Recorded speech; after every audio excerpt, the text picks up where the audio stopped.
Okay, so this is probably 8 to 10. Not sure exactly where we are as far as the No Damns Given podcast. I think it's 10. Is it 10? I think it is right at 10. We've, but hell, it don't matter. We're actually back at where we started today. We've got Kevin Hilton, brewer extraordinaire, and just got back from helping us open up in Atlanta, GA. How was it? Oh, it was almost overwhelming. It was great though. We got a lot of positive feedback. A lot of people want to work with us and really interested in the farm and our whole concept and everything. So it's a little intimidating, just the size of it compared to Southwest Georgia down here. But it's going to be great. And like I said, it's just almost overwhelming with the amount of accounts and everything up there. But our distributor worked great with us. We had some really good people showing us around all the best accounts. We had a little event over at the Porter, and that was probably the most beautiful cellar I've ever seen. They just had some of the best beers that I've never seen in person before. So beautiful because it was there was a big selection, or beautiful. Oh yeah. Just the rarity of things they had in there, and the quality of beers that they have. They work with another distributor who's very well known throughout both the States and Europe as being one of the premier distributors. So they get kind of the choice beers of the world, and like I said, some stuff I've never seen before in person. So it was a great sight to see. Yeah, that's pretty cool. I mean, Atlanta's obviously the craft beer mecca. So as far as of the 68 breweries or 70 some odd breweries in the state, I think almost all of them are in Atlanta. I mean, we're outside. Omaha's outside. Mm-hmm. There's Macon's got several, but what is it? 70-80% is probably sitting right within the city limits. So they. But comparatively, there's 6-7 million people there. So there's a lot of taps. We sold to 646 taps last year, or 646 accounts. So that's both our on-premise accounts as well as our off-premise accounts. But I was just looking at the account list there. It's thousands. Oh yeah. Thousands upon thousands. Yeah, we barely scratched the surface. Luckily, again, our distributor did a great job showing us to some of the more high-profile, high-volume accounts. So we're excited to be in those. But yeah, it's just so many people to get to, mm-hmm. And being 3 hours away, we're gonna have to make several trips to, kind of make that. Face-to-face contact with all these these accounts. So, like I said, overwhelming, but it's a great problem to have. Super excited to be up there, and means we can brew a ton more beer. So that always makes me happy. For you, from the brewing standpoint, what does success mean when you get that big and we're trying to go to that many people? How do you yourself say? How do you yourself grade on success? I mean, we're football guys, so we like scores, right? So we like to see how we're doing. So how do we score that? Yes, as far as scores go, I feel like that's a little bit more of those app-driven numbers. The Beer Advocate and that kind of stuff that I should be paying more attention to, but. I just don't really have time for it, honestly, and it'll make you scratch your head sometimes too. So, really, success for me, as far as expanding into a large market like that, is really keeping our quality where it is right now, and not compromising by taking shortcuts to make the beer or making more beer. Keeping our same integrity of everything that we do, from the mash in to carbonation. And applying that just on a bigger scale. So that's to me is more success than whatever scores we get on any of those apps or anything like that. Oh yeah, and I think we preached from the beginning, and that's been there's several different reasons why we haven't ramped up with the way most people deem breweries to ramp up is with multiple beers. We've tried to ramp with a larger volume, maintaining the same quality with the beers that we have and doing it the best we can, while also trying to convert as much of the inputs to South Georgia grown. And I hope that story resonates in Atlanta. I mean, what do you think? It was. I mean, that was what, every time I walked into an account, that was what everybody wanted to hear, and just conveying the steps we take to put those farm grown ingredients into every single beer that we make really resonated with people. I was mostly in Decatur on the first day, and they had a lot of farm to table restaurants and community driven restaurants and bars and things like that, and that's exactly what they're looking for. There, like you said, there's so many breweries up there in Atlanta, and they really don't have that rural kind of feel. Yeah, exactly. You just can't do it up there like you can down here. I know there's some breweries that are working with some farms, and but to have the actual farm and be working with farmers that are local is it's the next level of commitment to quality, and that's such a huge selling point for us. What are their Trip? How many farmhouse breweries in the nation? 3?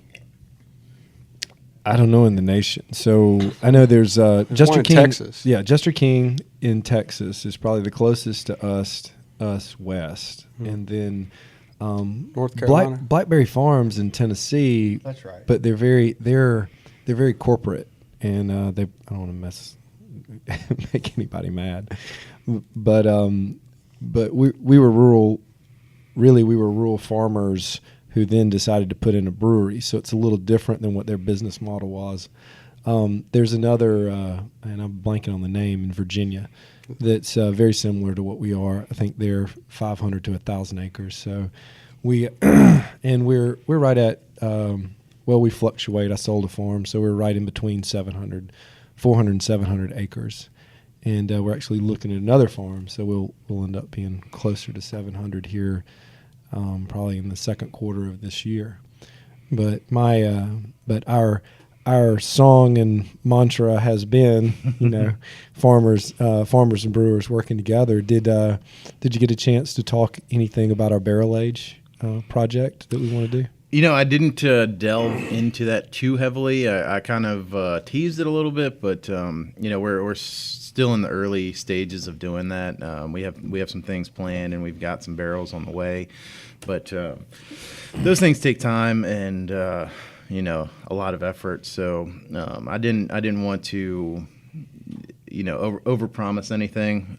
It's definitely something that we're going to be working on here in the next month or so. Going forward. Can you explain barrel aging and why it's interesting or different, and also what in the time? I mean, the thing to me is the time and effort that you have to put into it, and then somewhat of a mystery of what you're going to get out of it. So yeah, for sure. So kind of the more straightforward barrel aging is your darker imperial beers that you're going to put into mainly spirit barrels, and those don't have too much of a residency time. There are some people that go a year or two in those things, but typically they're more like anywhere from 2 to 6 months. Get some oak flavor, get some of that spirit flavor into the beer, and get it out. Otherwise, they just get too hot and they taste like liquor. So that's just a little too much a lot of times there. But do they re-ferment when they go back in? They a little bit. So on the spirit aging, those imperial beers, they'll have a tiny bit of re-fermentation, but not a whole lot. I mean, any kind of pickup you're going to get as far as alcohol is mainly going to come from drawing that the spirits out of the wood. So that's you get a little bit of character from that, but you're mainly getting character from the wood and the spirits that were in the wood. When you're talking about long-term sour aging, you have a very long fermentation time, and it depends on what kind of cultures you're working with, but for the most part, you're going to age from, I'd say bare minimum is 8 months, all the way up to 3-5 years, and that's just because you're working with different microbes that metabolize sugars differently. So, and they also metabolize carbohydrates and things like that regular yeast can't consume. So, it just is a longer process. But what it does is it imparts a lot more complex and unique flavors into the beer that you can't get just from your run-of-the-mill brewer's yeast. That's something I'm definitely interested in. I've worked on that at previous breweries, and I just love kind of the art / science / luck of the draw of it. So I'm excited to get back into it. Yeah. So a lot of super interesting flavor profiles after a long period of time, and hopefully it's not spoiled.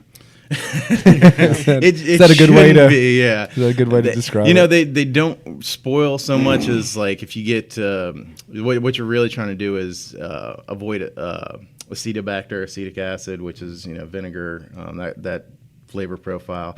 Once it gets to that, it's just it's no good. But I have never had a beer actually spoil. If you treat it right, yeah, he's bragging. Yeah.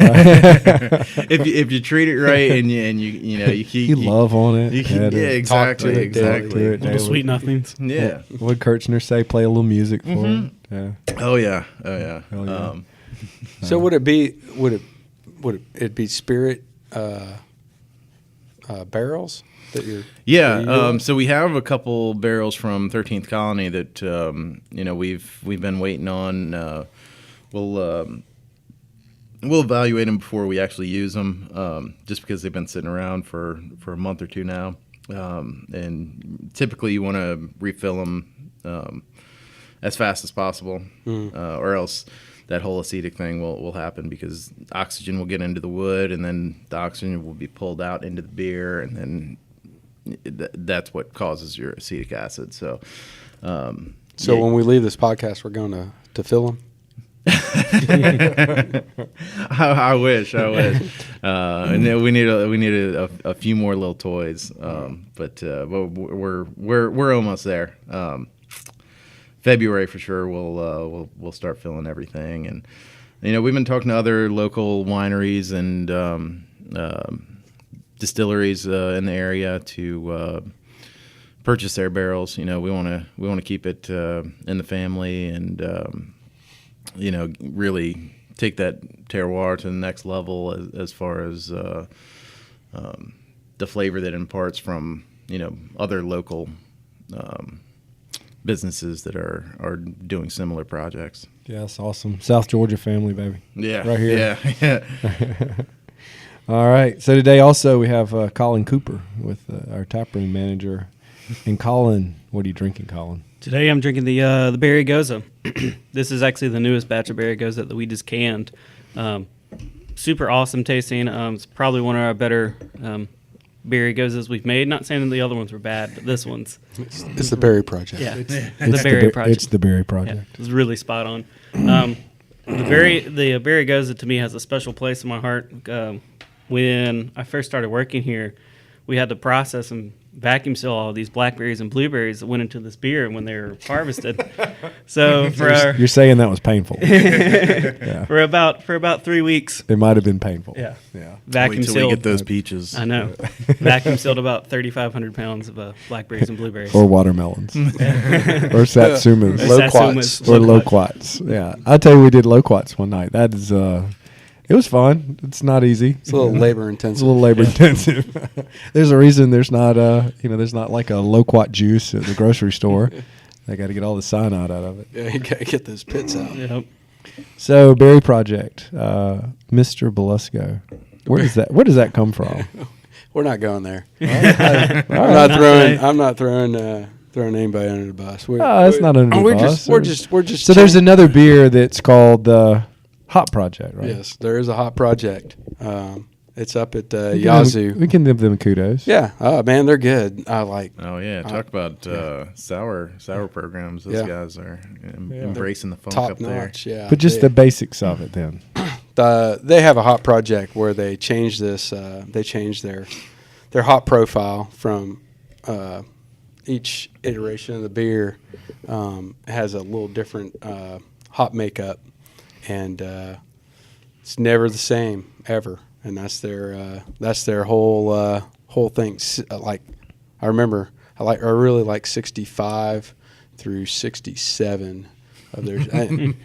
Connoisseur. I remember. That was several years ago too. So, and I unfortunately I don't have I don't travel to Nashville too much, but it's nice. It's nice to taste their beers. They have a neat project, but it's never the same. And yep, they don't write down the recipes. They don't write down the recipes. So I think that's what I was told. We do write down our recipes according to my brewers. Hopefully, we write our process manual.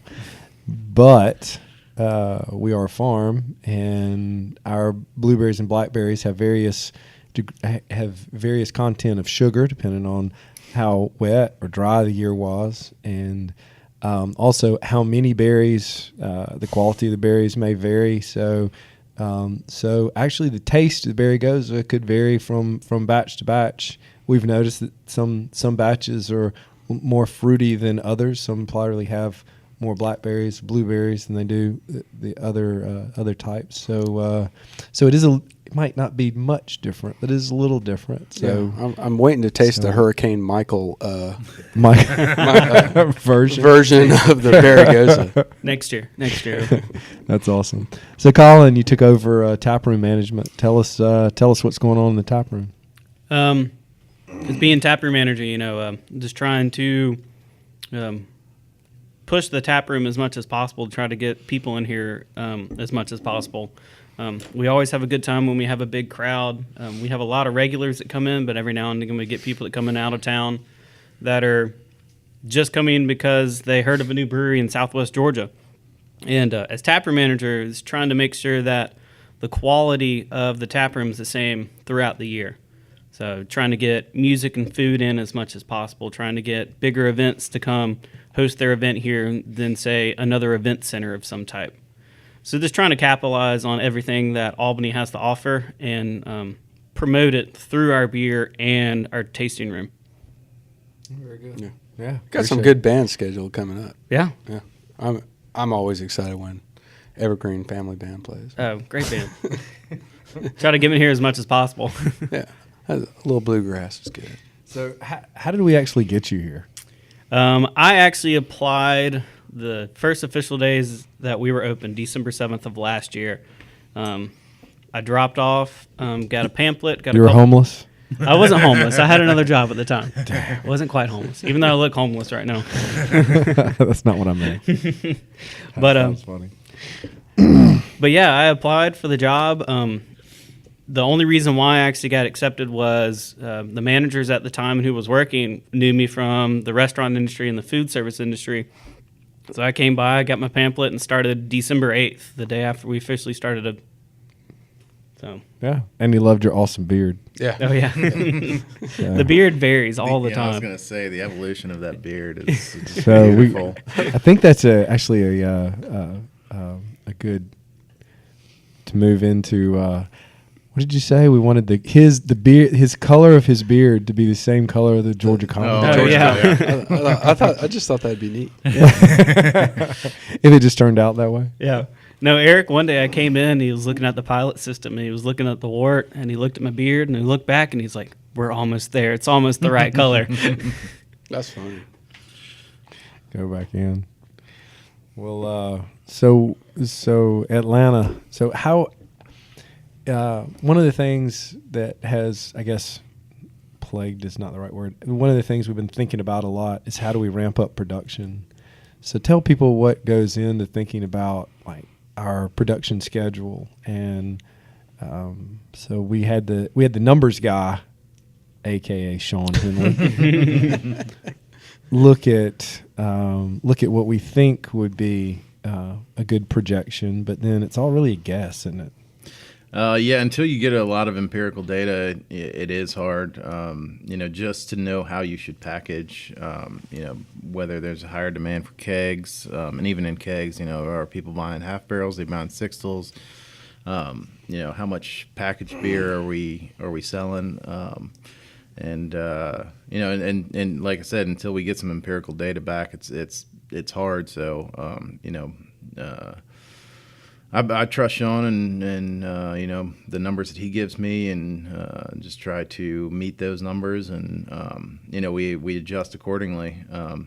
One of the nice things about having the variety of some new tanks and the canning line and everything is to be able to adjust when we need to. So we can do that up until the day that we package, and we're essentially packaging on a Friday and shipping it on a Monday. So everything's still super fresh, but like I said, just trusting him to run the numbers, and if we have to adjust, we can always adjust. Yeah, what goes in? I mean, like as far as your brewing process, y'all. I guess one of the things we're talking about was getting another pitch of yeast. So Mm-hmm. how does so it's everything from needing yeast to be able to use more fermenters to need more ingredients. I mean, those what are some of the drawbacks? I guess of and drawbacks aren't the right word. I guess we were talking right before. What I was trying to get to is breweries going into a huge market and then have it increase in your production because there's such costs, because the cost of goods sold are so high, and our margins, especially distributed margins, are can be relatively low. So we can overproduce in one area, and there's some risks there, right? Mm-hmm. Yeah, and luckily we haven't run into that yet. In the next 6 months at least, I don't think that's anything that we got to worry about is overproducing. But yeah, I mean, it even starts, as early as. So we're laughing about that, but let me explain. So having a good demand is a good thing. Yeah, I mean, that's the reason we're laughing, right? I think. Right. It's great to have that, and it keeps your beer super fresh too. Like, we don't want to have beer that's sitting in a warehouse for a month or two before it gets sold to the consumer. So, meeting those production demands without going super overboard will keep that product fresh, and will keep that quality high for our consumers. And like I said, we'll take the empirical data as we get it and translate it into how we package and things like that. But we're just gonna keep doing what we're doing, and from mashing to carbonation, we're gonna keep our processes the exact same, and just use the fermenters more often, and we have some more bright tank space, so that's helped us out a lot, and that'll help with production, and like I said, just keep everything fresh. Yeah. So as far as we've ramped up our 4 or 5, 6 cores. If you look at the berry and the goza this year, so we're here. We're working on some other stuff. We are working on a lot of stuff. So we already talked about the sour stuff a little bit. I got that going. Make us salivate. Yeah. So I mean, the first thing that's near and dear to my heart is that sour program, and we have a couple cultures going right now, and we'll evaluate those as we go, and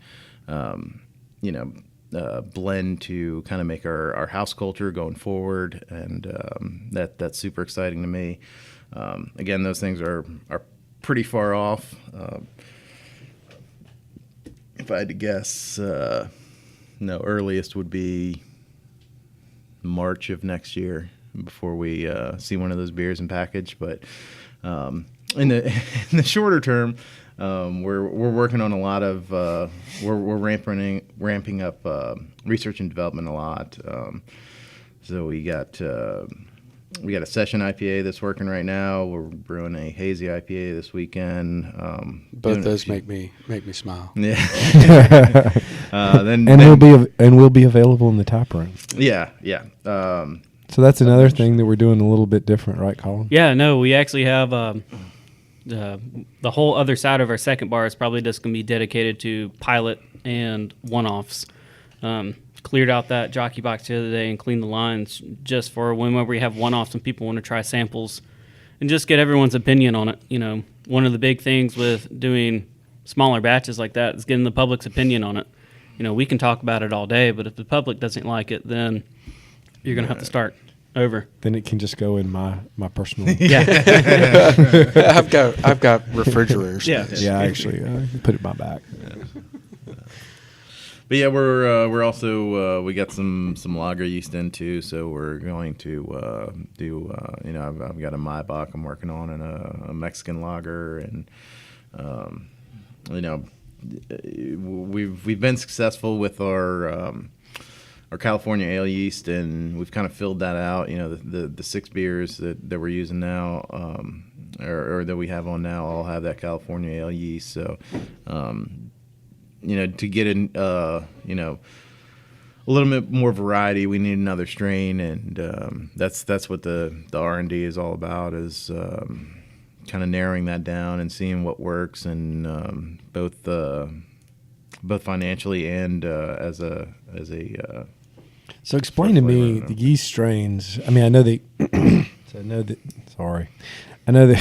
we create new types of beers with different types of yeast, but how do the strains within the different types of ale and stuff, how do they change the taste, or do they change the taste? Oh yeah, for sure. It has there's a couple factors that go into it, but not to get too history nerdy, but most of the make no bones about it, we're nerds, or at least I am. So all Mr. Belusco is pretty cool, but I'll take the nerddom. So all these yeast have been cultivated over the last several hundred years. And until kind of the mid 1800s, they were all just whatever was local, wild to that region was what you got. And until they started kind of culturing them and selecting them for their positive traits, that's been one of the funnest things about. Especially about brewery meetings. Not that I'm actually in there brewing, but talking about the ingredients and we're going to start here, and this is how we're utilizing it. And you guys are obviously ninjas at dealing with those things, and what a great concept to start. Start a little bit more in. Both that and the raw wheat. Maybe we just created something instead of a lupulin threshold. We created a rye threshold. So it's a whole new thing. Trademark coming on. Trademark, yeah. Talk to a lawyer. Yeah, honestly, our raw wheat is great too. It's don't get Harris started. Oh, it's amazing. I eat that stuff by the handful. It's awesome. It's nice and soft and easy to work with, and still has a lot of flavor to it. And again, his head just grew like 50 feet. Well, he deserves it. His head just grew like 50 feet. You think he's watching? Heck no. He ain't watching. He's farming. What is that thing? What is a podcast? I don't know. Is it going up there? A bunch of kids. A bunch of kids ain't doing nothing. Talking on microphones. I'm out here working in the heat. Why don't y'all get out here and drive this tractor? I need some help out here on the farm. Y'all got kids. Yeah. Send them out. Send them out here. Send them out here. We did. Yeah. That's awesome. So, very good. Cheers. Cheers to that. Cheers to Harris. Cheers to Harris. Cheers to Harris. What did Jennifer call it? The gentleman farmer. Jennifer. Jennifer. Jennifer.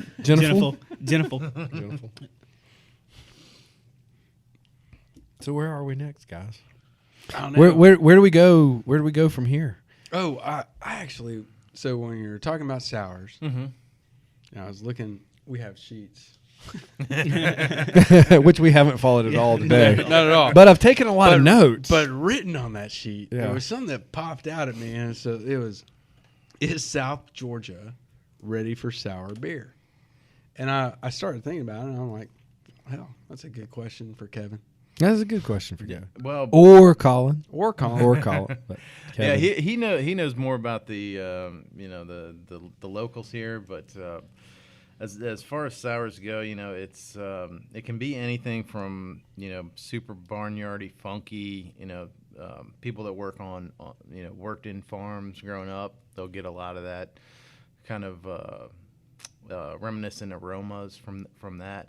But it can also be super vinous that's almost like wine, and then once you put some fruit on top of it, it literally tastes like wine.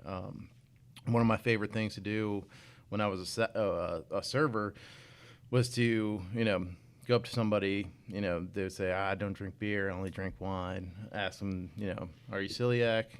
Is it an allergy? No. Okay, well, I'm just gonna bring you something. Just try it. Don't don't have any preconceived notions about it being a beer, and just watching their face turn from kind of confused to kind of like that, and then next thing you know, you look over and they're on their third glass of it. That's nice.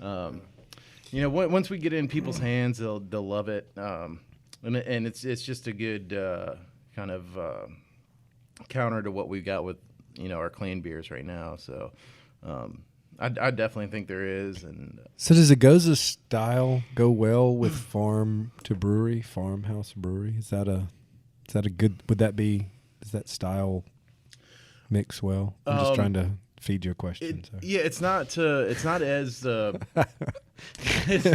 as farmhousey as barnyardy as stuff with like Britannomyces and stuff like that is, but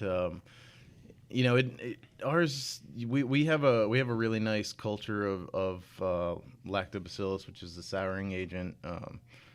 We have a really nice culture of that right now that almost does produce a little bit of that farmhouse funk to it, without being like a really funky beer like you would get with bread or anything like that. But yeah, I mean, it's definitely along those lines, and I think when I think, do you want to do a Brett beer? Is that next? That's part of the cultures that we're working on right now, and because that's what I just detected. Oh yeah. Brett's amazing. I love I don't know what y'all heard, but I heard but what I'd really like to work with. Yeah, and there's such a variety within the Brett family as well. I got three different. Like I said, I got three different cultures right now, and then I'm going to try to do 100% Brett fermented beer as well. We did a lot of that at the last place that I worked, and you have a little bit more variance in something like that. It's not quite as controlled, but when you do it and it's right, it's just a beautiful thing. And so I think one of the things he alluded to is that the wine drinkers, who a lot of those are ladies, tend to like the Goza. Oh yeah, you agree with that? Oh yeah, most definitely. We actually get a lot of people that come in and it's like, I don't like beer at all, but it's like, I drink wine. So usually we point them towards either the Goza or the berry Goza, especially the berry Goza because it does have that slight berry finish to it, slightly dry. Had a lot of people refer to it as like a dry rosé almost, as what they compare it to. But even then, I've had people, they're like, I like Corona with lime. And I give them the regular Goza, and they're like, it actually kind of reminds me of a Corona with lime, which to me has not even close to the same thing, but if they enjoy it, that's one of the big things. But I've had people, too, that say they don't like IPAs or they don't like beer at all, and they go, right for the Sholey, and they love it. So they love that really like fruity, herbal taste and slight bitterness and dryness at the end that some people like, but some people don't. And it's surprising me that people that don't like beer actually right off the bat enjoy an IPA. So That's cool. Yeah. Well, thank God for those people. Thank God. One of the things I've enjoyed, and I think one of the things we pushed, is try to get people to think about beer like they think about wine. Talking about being a history nerd, I think the history of beer as being a barbarian associated drink, as opposed to if you drink wine, you're very cultured and you're very sophisticated. There's actually a history of the world according to beer, and the guy who did the research on that goes back to Rome and how they took it is true that beer that wine travels much better than beer does. I mean, you can put it in a the bladder of some killed animal and cap it off, and you can take it all over the Middle East and all over the Northeast and all the way up to England, which is where Rome expanded to, and it's as good as it was when it was placed in there. The flasks are. And beer itself, if it becomes hot, then it spoils. So it was. But 10,000 monks can't be wrong. Think about how many lives those 10,000 monks saved by feeding people beer instead of the putrid water of the age. Mm-hmm. So it was a lifesaver. So it was a gift from God. But so part of the cultural significance of that is it has actually been pushed forward to now, where the Roman society thought that the wine was debonair, and that the Northerners that drank beer were somewhat bullish. Mm-hmm. So very cool. So yeah, I think that's coming around a little bit, especially with how the craft beer world is being received now. There's so much craftsmanship and it's such an artisan thing to do now that it's not a mass-produced fizzy water that's going to get you inebriated anymore. It's something to enjoy after a day of hard work, I don't want to keep going back to sours, but you get such complexity out of those beers, and like you were alluding to before with the no beer is the same. I mean, it's the same with sour beers. Like, even if we use the same culture and the same recipe, the beer is going to do what it's going to do, and we just have to react to it and accept it. And the best thing we can do is either serve it straight or blend it, or if it's not acidic enough, add some fruit to it or something along those lines. But it's just, beer is not a barbaric thing just to get and in my mind it's more, and maybe it's because I don't know as much about wine, but in my mind it's so much more complicated than wine is. I mean, we use more ingredients. There's more. The terroir for different organic products. So not just grapes, or not just hops, but barley, other flavoring ingredients that go into a beer. So it's to me, it's much more complicated than wine can be. Than what the overview, my limited overview of wine is.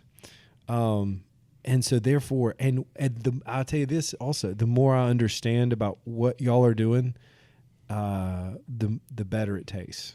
I mean, and that's true. I mean, or the more I'm accepting of the taste, because I'll tell you, I wasn't a stout guy till I said, "Okay, Eric, I like this and this and this." And the stout sort of met my flavor profile for what I like. Yeah, I mean, again, it kind of goes back to that mass-produced thing. And if you have mass-produced stouts all your life, and you're used to this kind of creamy but a little bit hollow of a black beer. I mean, that's what you come to expect. And then you taste some, authentic porters and stouts, and again, they have so much malt complexity. I mean, our stout has 7 different malts in it, and they all contribute to a different flavor that comes out in the final product.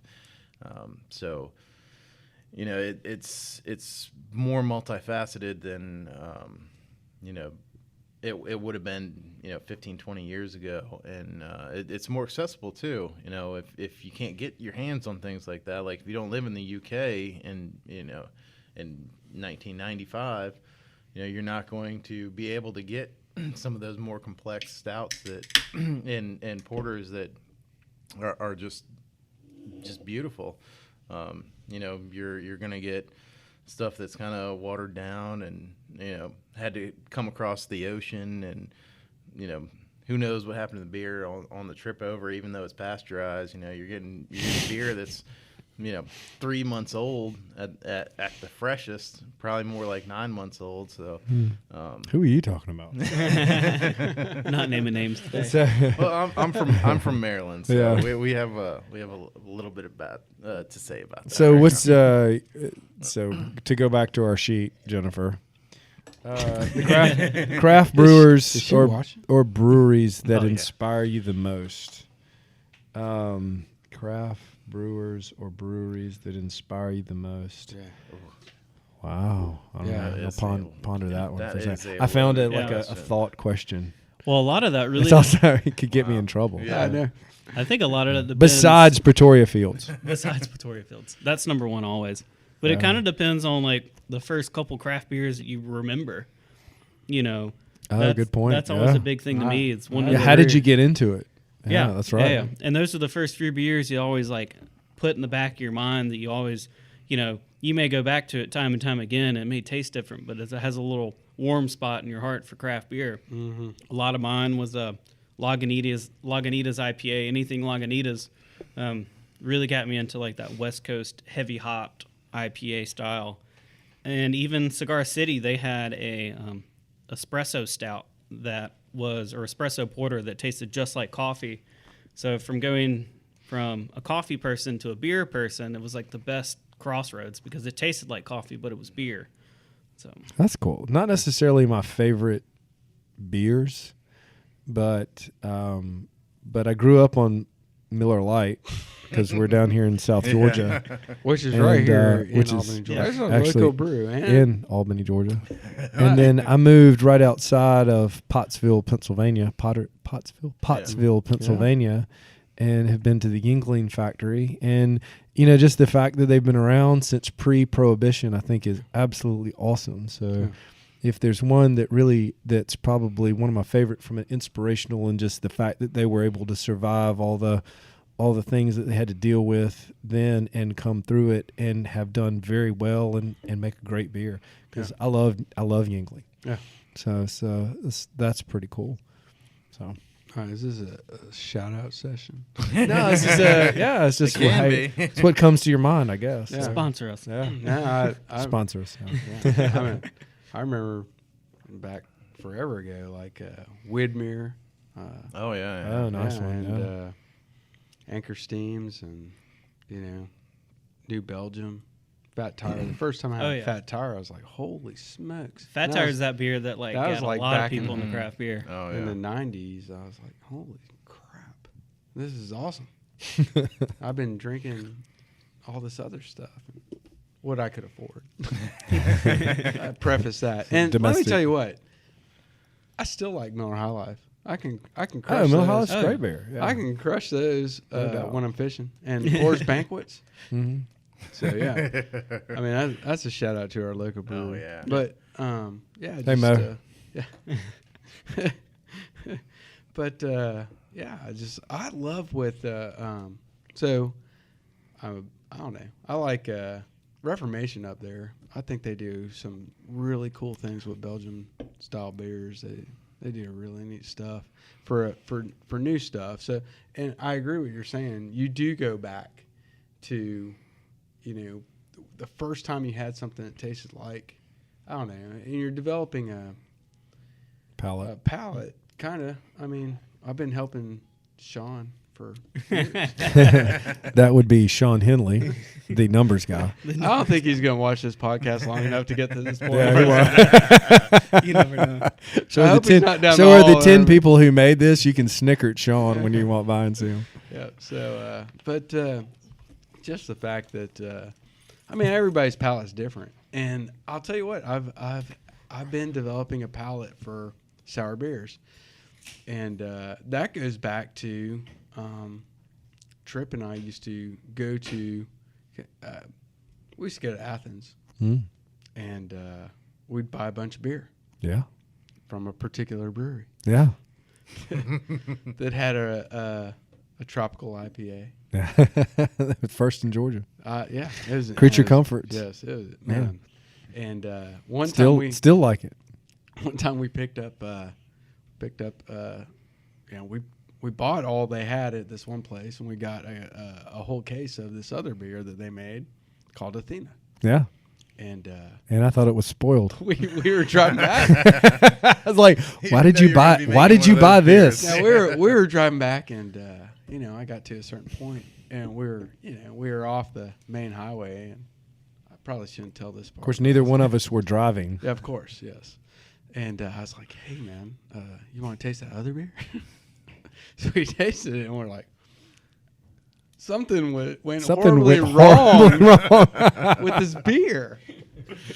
So that's my first taste of a Berliner Weiss. Yeah, and which I'll tell you now what. I have a great taste for. I know, love it's them. funny how palates develop to the Yeah. point where you're like, "Wow!" And it's an awesome summer beer. It's Yeah. awesome when it's hot outside. yeah.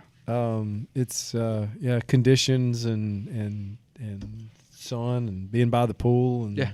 Oh, good, yeah, it's like goes down like Gatorade now. Yeah. It's like, man.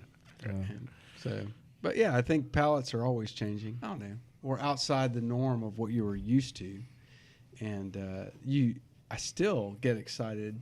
I still drink New Belgian Fat Tires. I mean, to this day, I'm like, it's enjoyable beer. In fact, that's how we ended up with Wednesday Wing Night, right? Yeah, I remember that.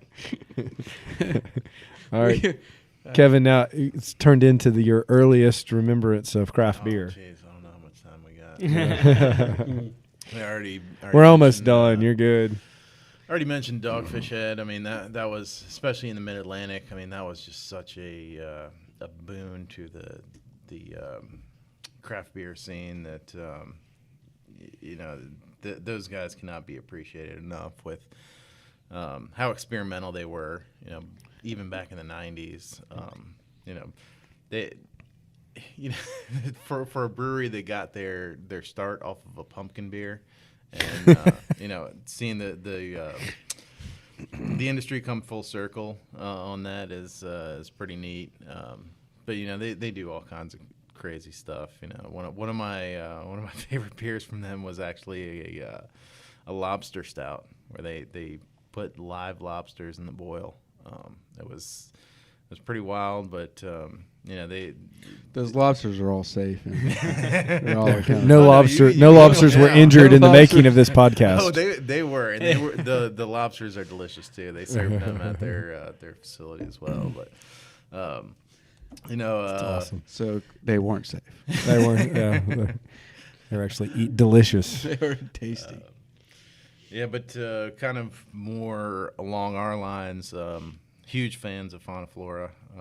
Everything they do is just awesome, and especially with having a chance to go out and see their farm facility and what they're doing with their barrel aging and their wild ale program is really inspirational. Burial out there as well in Asheville. Creature Comforts, they're somebody that you want to emulate, especially as we expand and get bigger. They expanded tremendously, and they've been able to keep their same quality. So that's really something that I want to emulate as well. And then Anchor Steam.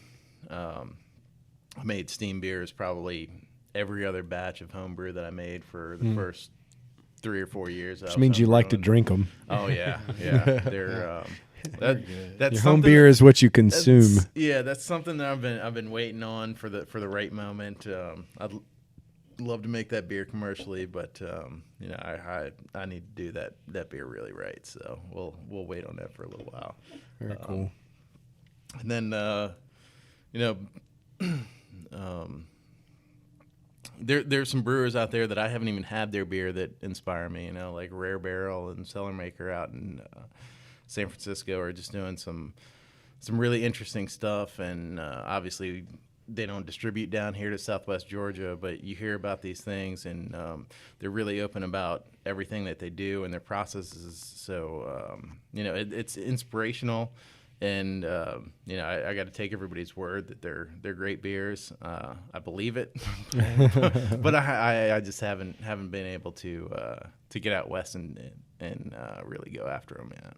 Yeah, one of my favorites was speaking of and thinking about it was Burial Beer Company in Asheville, and they do a lot with not much, and I assume that's their big facility, which is just that tap room downtown, which they do with voters, and they have some awesome beers. Yeah, they've expanded a little bit too, but they're staying local to North Carolina, and we share a malt store with them, so that's pretty cool, and kind of gives us a little bit of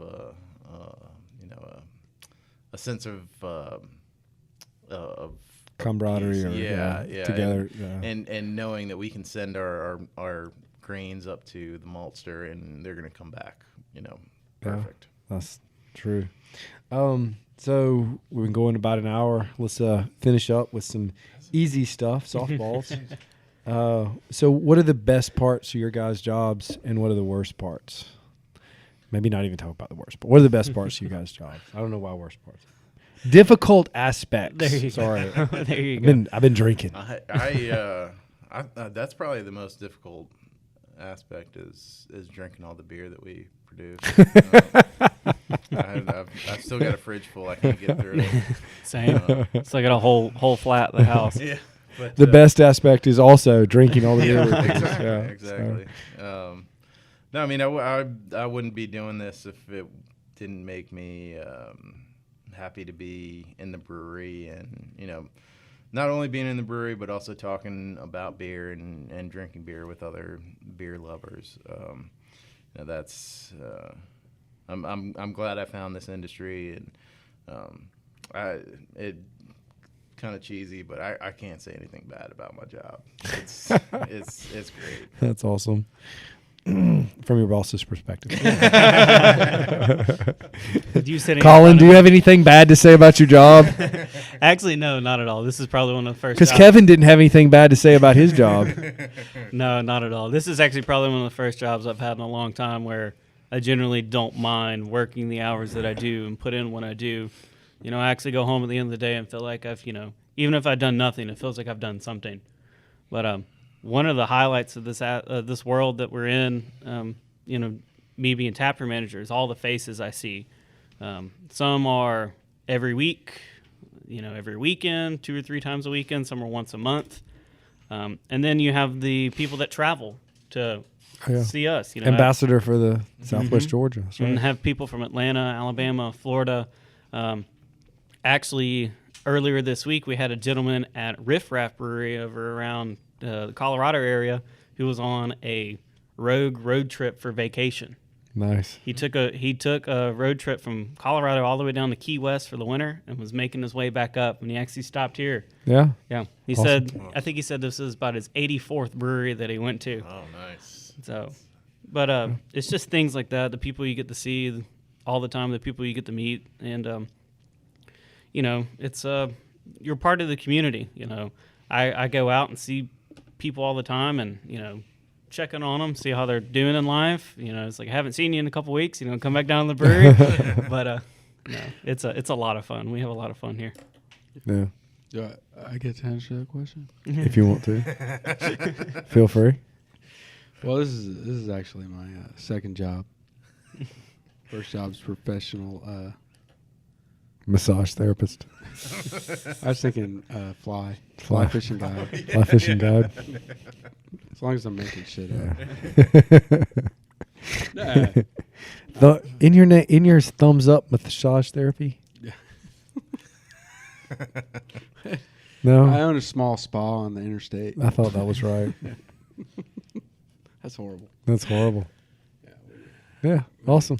So we've been about an hour. My favorite job is, or my best part of my job is working with these guys, and that really is it. The people that we work with make everything that make all of it possible, and they make all the beer possible, and they make the tap room run like it's supposed to, and they make downtown a little bit better. So come out and support Collin and Kevin. And I think it's the end of this episode. Thank you guys. Appreciate it. Thank you. Thank you. Yes, sir. Right on. Tuning in.